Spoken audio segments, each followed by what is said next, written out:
कोई मदद करूं? ऐसा है, शायद हाँ, मैं सच्चे जीवन के रहस्य की तलाश में हूँ। कहा गया है कि वो यहीं कहीं है, पर उसे खोज नहीं पा रहा हूँ। लगता है इसीलिए उसे रहस्य कहा गया है। हाँ, एक बहुत ही जरूरी रहस्य। ओ हाँ, पर रहस्य सिर्फ उनके लिए जो इसे ढूंढने की कोशिश नहीं करते। और कम से कम तुम ढूंढ तो रहे हो और मुझे पा लिया। देखो, मैं एक सलाहकार हूँ। सच? ओ हाँ, सच में। मुझे मेरा परिचय देने दो। मेरा नाम है बाइबल, विश्व भर में सर्वाधिक बिकने वाली पुस्तक। लाखों लोगों को उनके गहरे सवालों के जवाब मिल गए हैं, बस मेरी ओर मुड़कर। यही है मेरा कार्य दरअसल अनेकों में से एक कार्य। तो क्या तुम सच्चे जीवन का रहस्य खोजने में मेरी मदद करोगे? ओ, निश्चित रूप से हाँ, लेकिन उसकी खोज के लिए हमें एक यात्रा पर जाना होगा, मेरे पन्नों के माध्यम से। यहाँ आओ, मेरे साथ आओ और हम एक नजर फेरेंगे। शुरू करते हैं कैसे परमेश्वर ने तुम्हारी सृष्टि की खुद के स्वरूप में। परमेश्वर ने मुझ जैसे की सृष्टि की उसके जैसे बनने के लिए? नहीं। हाँ, और एक विशेष उद्देश्य के लिए। तो क्यों मेरा जीवन इतना सुनसान लग रहा है, बर्बाद जैसा? क्योंकि काफी कुछ गड़बड़ा गया। परमेश्वर की गलती नहीं थी। कई एक जरूरी बातों को उसने लोगों पर छोड़ दिया कि लोग खुद वो निर्णय ले। लेकिन जब तुम जानोगे कि उसके पुत्र यीशु ने चीजों को सही करने के लिए क्या किया, तब तुम समझने लगोगे कि सच्चे जीवन का रहस्य क्या है। यीशु का इससे क्या लेना देना? यीशु, मैं निश्चित नहीं हूं। सुनो मेरे पन्ने परमेश्वर के बारे में क्या कहते हैं और क्या गलत हुआ। और फिर जैसे कि मैंने तुम्हें बताया, कैसे यीशु ने चीजों को ठीक किया। आदि में परमेश्वर ने आकाश और पृथ्वी को बनाया। फिर परमेश्वर ने कहा,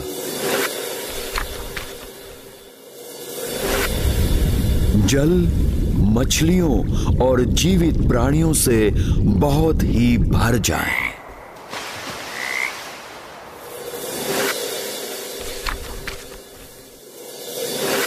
आकाश हर तरह की पक्षियों से भर जाए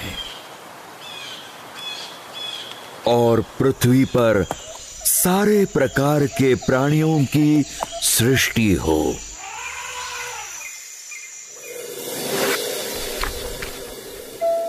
परमेश्वर ने कहा, हम मनुष्य को अपने स्वरूप के अनुसार अपनी समानता में बनाएं।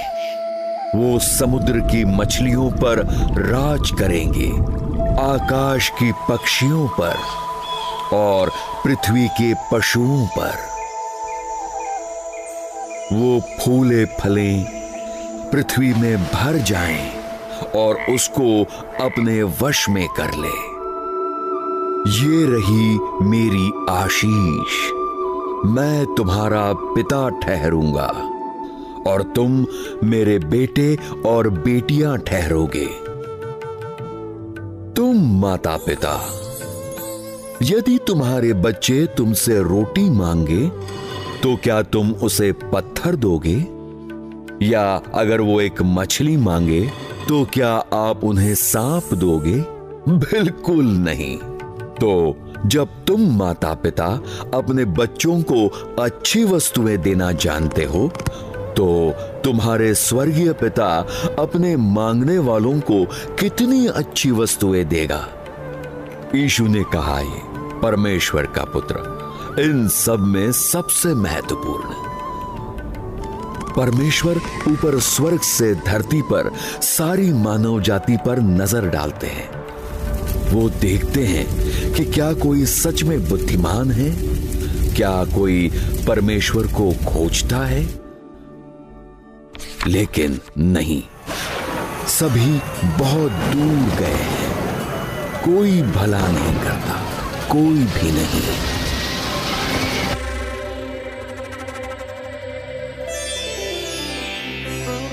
मसीह यीशु अदृश्य परमेश्वर का प्रतिरूप हैं। उनका अस्तित्व तब से है जब किसी भी चीज की सृष्टि नहीं हुई थी, और वो सारी सृष्टि पर सर्वोच्च हैं। उन्हीं के द्वारा परमेश्वर ने सारी सृष्टि बनाई, स्वर्गीय स्थानों में और पृथ्वी पर भी।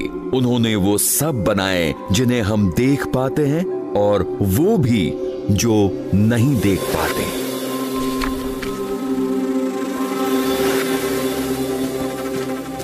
केवल एक ही परमेश्वर है और एक ही मध्यस्थ जो परमेश्वर और मानवता का मिलाप कर सकता है। वो मनुष्य यीशु मसीह, उसने अपना जीवन दे दिया हर एक की स्वतंत्रता मोल लेने के लिए। यही वो संदेश है जिसे परमेश्वर ने दुनिया को दिया, वो भी सही समय पर। ओह, ये तो कई शब्दों से भरा है। हाँ, मैं एक बड़ी पुस्तक हूँ, वास्तव में पुस्तकों का एक संग्रह। नहीं, मतलब इसका वास्तव में इसका अर्थ क्या है? यदि तुम परमेश्वर को जानना चाहते हो तो सबसे पहले तुम्हें यीशु के पास आना होगा। पर मैं ये करूं कैसे? मुझे तो उनके बारे में कुछ नहीं पता। चलो देखते हैं। जो वृत्तांत मेरे पन्नों में है वो बिल्कुल जीवित है, वो वास्तव में हुई है, ताकि तुम इसे जान सको। मैं अब जाता हूं कई कई साल पीछे, हमेशा की तरह। पर सच में परमेश्वर के साथ एक दिन हजारों साल समान है। तो आओ चले। वाह, ये हम कहां आ गए? इज़राइल की जमीन पर 2000 सालों से भी पहले यीशु का यहां जन्म हुआ। क्या वही यीशु है जो अभी उठे? हाँ, ये वही है। यहाँ हो क्या रहा है? वो एक धार्मिक बैठक में हैं। वो क्या करने जा रहे हैं? वो बताने जा रहे हैं कि परमेश्वर ने उन्हें किस उद्देश्य से भेजा है। वो अपने सिर को क्यों ढक रहे हैं? आदर जाहिर करने के लिए, क्योंकि वो परमेश्वर का वचन पढ़ने जा रहे हैं। सुनो, यीशु समझाने जा रहे हैं कि परमेश्वर ने उन्हें किस उद्देश्य से भेजा है। परमेश्वर का आत्मा मुझ पर है, क्योंकि उन्होंने मुझे दीनों को शुभ संदेश सुनाने के लिए चुना है। उन्होंने मुझे भेजा है कि मैं बंदियों को मुक्ति और अंधों को दृष्टि पाने का संदेश दूं, सताए हुए लोगों को मुक्त करने के लिए, और यह घोषणा करने के लिए कि समय आ गया है जब परमेश्वर अपने लोगों को बचाएं।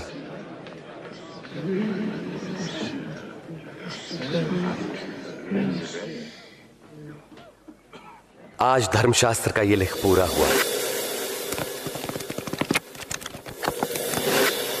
ओह, ये सब कितने बेताब हैं, लेकिन वो कितने देरी से पहुंचे। उन्होंने देर कर दी।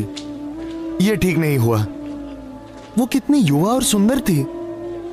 ये परमेश्वर की योजना का एक भाग है। तुम रो मत, वो मरी नहीं है, वो तो बस सो रही है।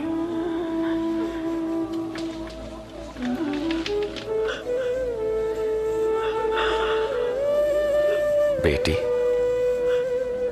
उठो।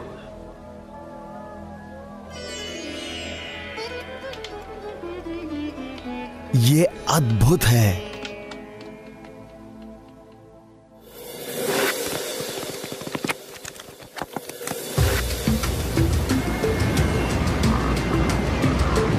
उनके साथी घबरा रहे हैं और मैं भी। घबराने की कोई जरूरत नहीं है। यीशु का प्रकृति पर भी अधिकार है। देखो,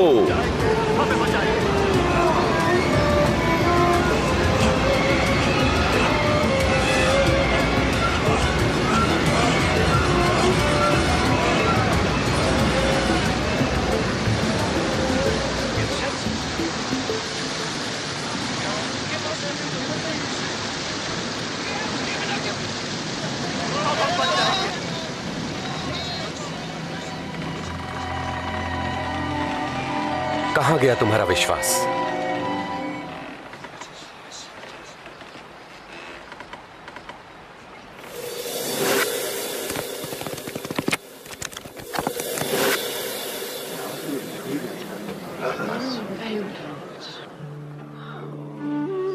मैं तुम्हारे लिए क्या करूं? मैं फिर से देखना चाहता हूं। पर यहां पर मेरे लिए एक संदेश है ना? क्या वो यीशु है जिसके द्वारा मैं देख पाऊंगा? शायद। देखो तो देखो, तुम्हारे विश्वास ने तुम्हें चंगा किया। मैं देख सकता हूं, मुझे दिखाई पड़ रहा है। ये अद्भुत है। मैं देख रहा हूं। यीशु जीवन लाते हैं।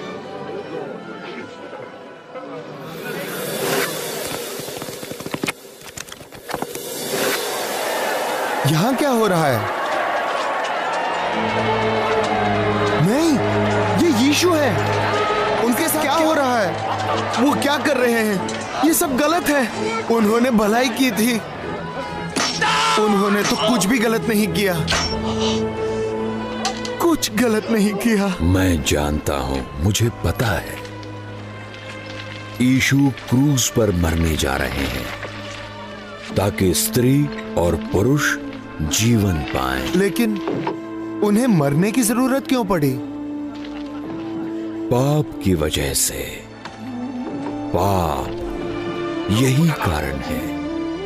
यही है इसकी सही वजह। यही है कि उन्हें मरना पड़ा। ये वो गलतियां हैं जो लोग करते हैं, जिससे तुम मन में खालीपन महसूस करते हो और अंत में वो तुम्हें मार देगा, नाश कर देगा तुम्हारी आत्मा का। तुम खुद होकर इससे छुटकारा नहीं पा सकते, तो परमेश्वर सारे लोगों के पाप उसके पुत्र पर डालते हैं, यीशु पर, क्योंकि वो भले और निष्कपट हैं। इस बात को मान लेना आसान नहीं है ना? परमेश्वर का उपहार यही है। अपने बेटे के मृत्यु द्वारा? मैं समझ नहीं पा रहा। हे पिता, इन्हें क्षमा कर। ये नहीं जानते कि क्या करते हैं। मैं ये सहन नहीं कर पा रहा।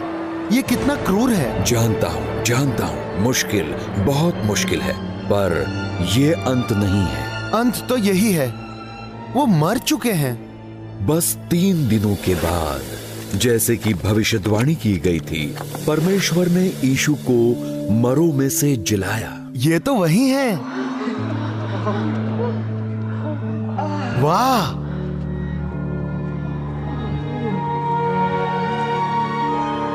तुम क्यों इतनी चिंतित हो? तुम्हारे मन में शंका क्यों उठ रही है? देखो, मेरे हाथ और मेरे पांव, और जान लो कि ये मैं ही हूं। मुझे छुओ तो पहचान लोगे, क्योंकि आत्मा के हड्डी और मांस नहीं होता जैसा मुझ में देखते हो। मैं यही बातें तो करता था जब तुम्हारे साथ था, कि मेरे विषय में मूसा की व्यवस्था, भविष्यवक्ता के लेखों और भजन संहिता में लिखा सब पूरा होना था। यही तो लिखा है कि मसीह को दुख उठाना और तीसरे दिन मृतकों में से जी उठना है।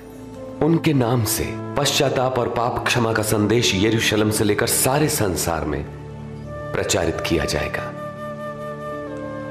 तुम इन सब बातों के साक्षी हो। वाह, वो अद्भुत है। क्योंकि यीशु अब जीवित हैं, तो ऐसी कोई वजह नहीं कि तुम उसे न जान सको और उसके जीवन का हिस्सा बनो हमेशा के लिए। नहीं, ये मुमकिन नहीं है। मतलब मैं यहाँ नीचे हूँ और परमेश्वर वहां ऊपर।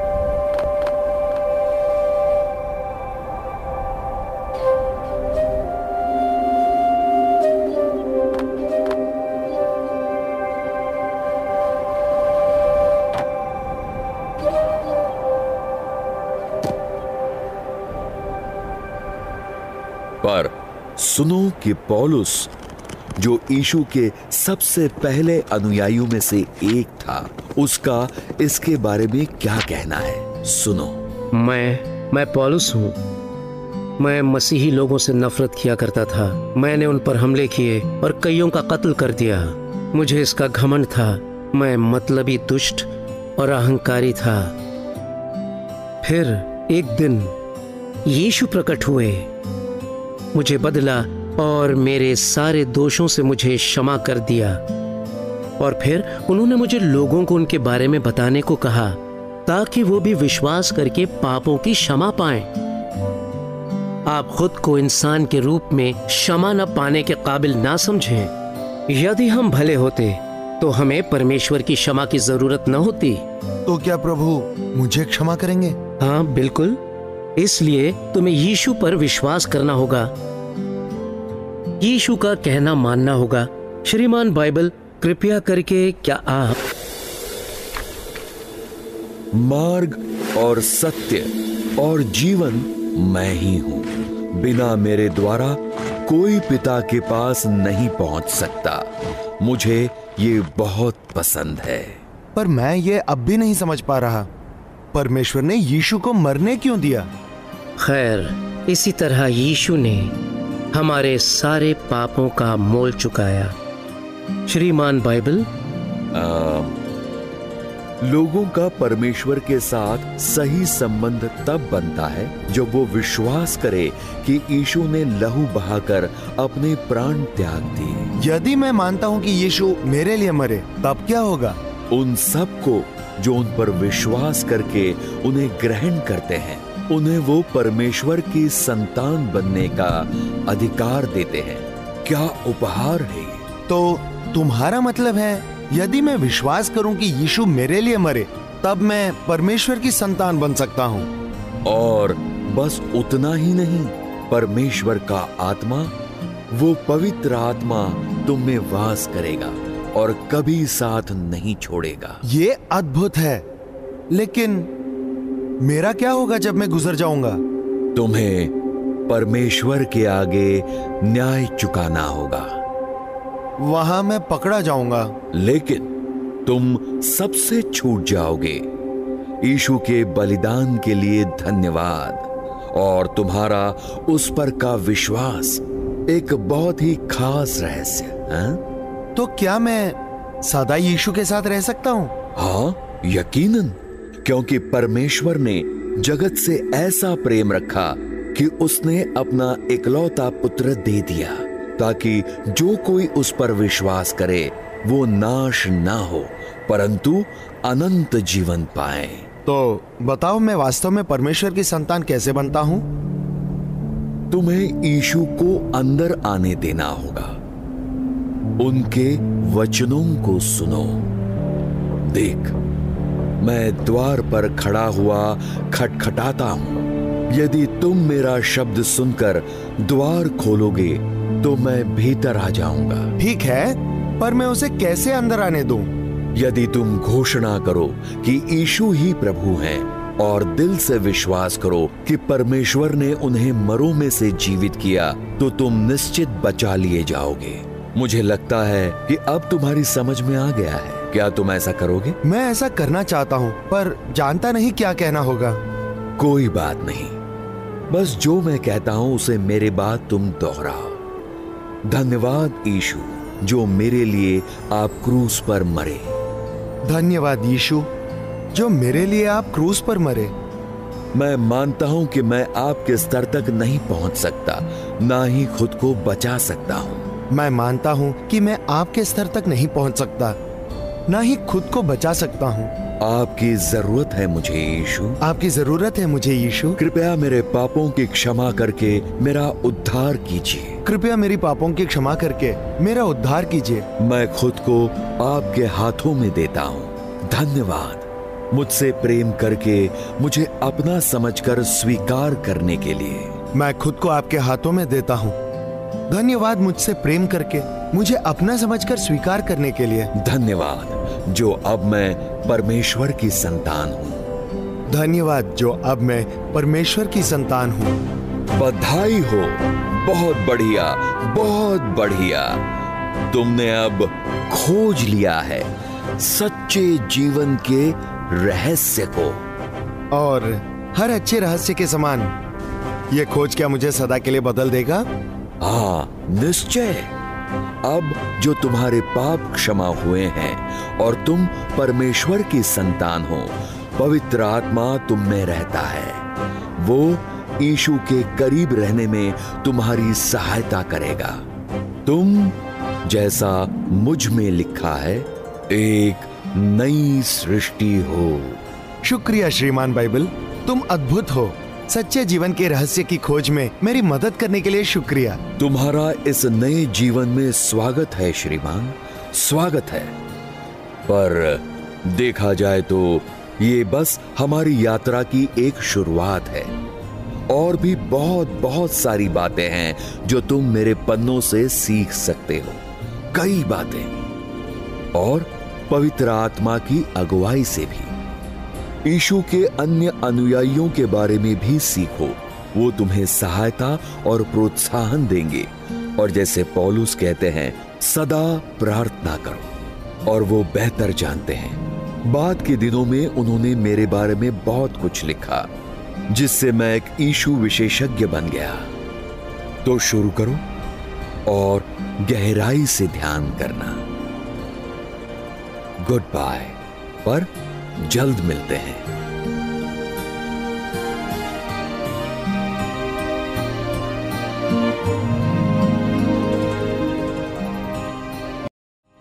यदि आपने ये प्रार्थना की है और यदि आप अपने किसी प्रश्नों के उत्तर चाहते हैं, तो आप हमसे स्क्रीन पर दिखने वाले पते पर संपर्क भी कर सकते हैं।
तो अब यदि आपने ये प्रार्थना प्रभु यीशु से की है और आप में विश्वास है, तो आपके सारे पाप क्षमा हुए हैं। ओ हां, क्षमा हुए हैं, सवाल ही नहीं उठता। अब आप प्रभु परमेश्वर की संतान बन चुके हो।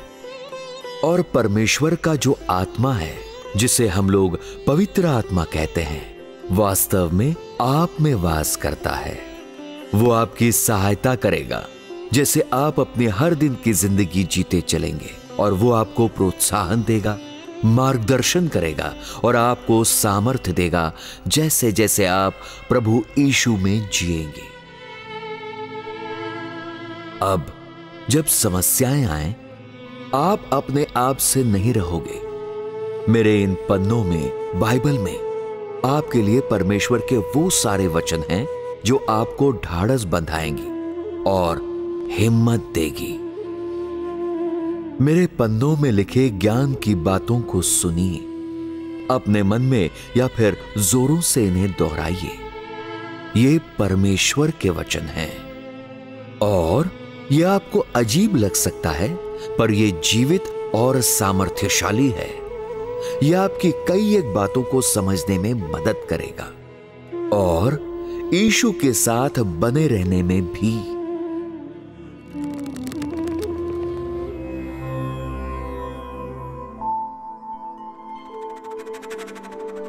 निश्चय उसने हमारे रोगों को सह लिया और हमारे ही दुखों को उठा लिया। वो हमारे ही अपराधों के कारण घायल किया गया, वो हमारे अधर्म के कामों के हेतु कुचला गया। हमारे ही शांति के लिए उस पर ताड़ना पड़ी कि उसके कोड़े खाने से हम चंगे हो जाएं।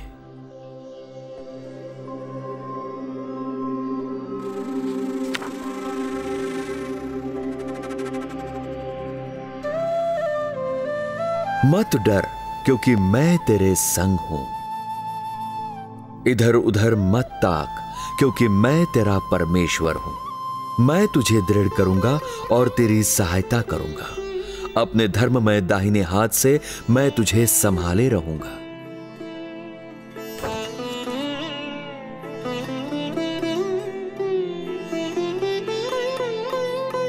क्रोध तो करो, पर पाप मत करो।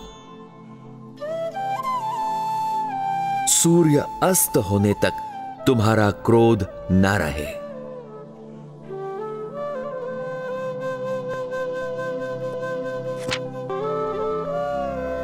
हम नहीं चाहते कि तुम उनके विषय में जो सोते हैं अज्ञान रहो। ऐसा ना हो कि तुम औरों की नाई शोक करो जिन्हें आशा नहीं। क्योंकि यदि हम प्रतीति करते हैं कि यीशु मरा और जी भी उठा, तो वैसे ही परमेश्वर उन्हें भी जो यीशु में सो गए हैं उसी के साथ ले आएगा। हम ये जानते हैं क्योंकि यीशु ने ये कहा है, पुनरुत्थान और जीवन मैं ही हूं। जो कोई मुझ पर विश्वास करता है वो यदि मर भी जाए तो भी जिएगा। और जो कोई जीवता है और मुझ पर विश्वास करता है वो अनंत काल तक न मरेगा।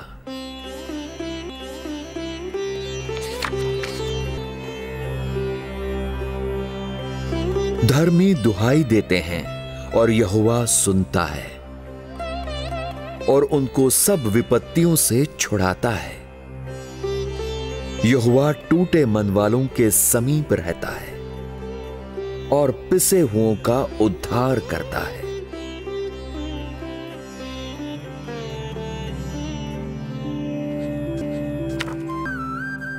जिसका मन तुझ में धीरज धरे हुए है उसकी तू पूर्ण शांति के साथ रक्षा करता है, क्योंकि वो तुझ पर भरोसा रखता है। यहोवा पर सदा भरोसा रख, क्योंकि प्रभु यहोवा सनातन चट्टान है।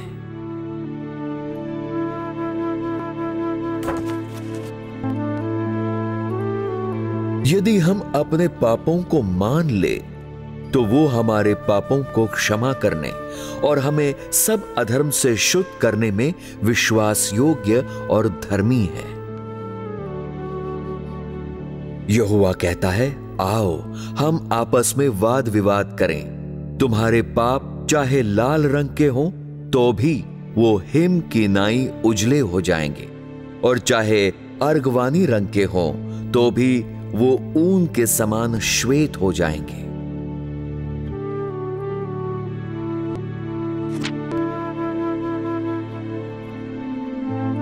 यहोवा के सामने चुपचाप रह और धीरज से उसका आसरा रख।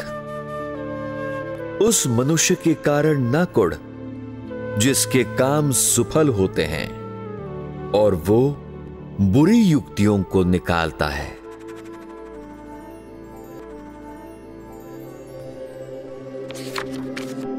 कोई तुमसे तुम्हारी आशा के विषय में कुछ पूछे तो उसे उत्तर देने के लिए सर्वदा तैयार रहो, पर नम्रता और भय के साथ, और विवेक भी शुद्ध रखो, इसलिए कि जिन बातों के विषय में तुम्हारी बदनामी होती है, उनके विषय में वो जो तुम्हारी मसीही अच्छे चाल चलन का अपमान करते हैं लज्जित हो।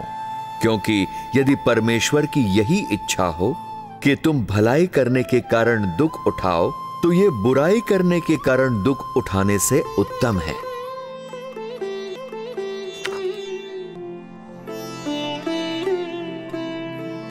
यदि परमेश्वर हमारी ओर है तो हमारा विरोधी कौन हो सकता है? जिसने अपने निज पुत्र को भी न रख छोड़ा परंतु उसे हम सब के लिए दे दिया, वो उसके साथ हमें और सब कुछ क्यों कर ना देगा?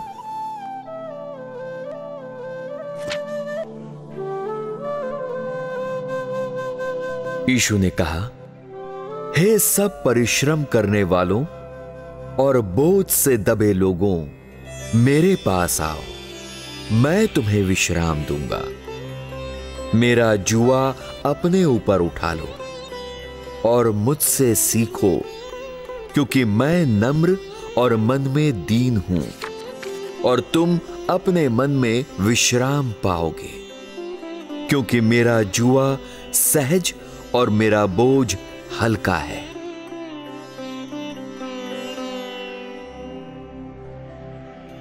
यीशु कहते हैं, और उन्हें सब बातें जो मैंने तुम्हें आज्ञा दी है मानना सिखाओ।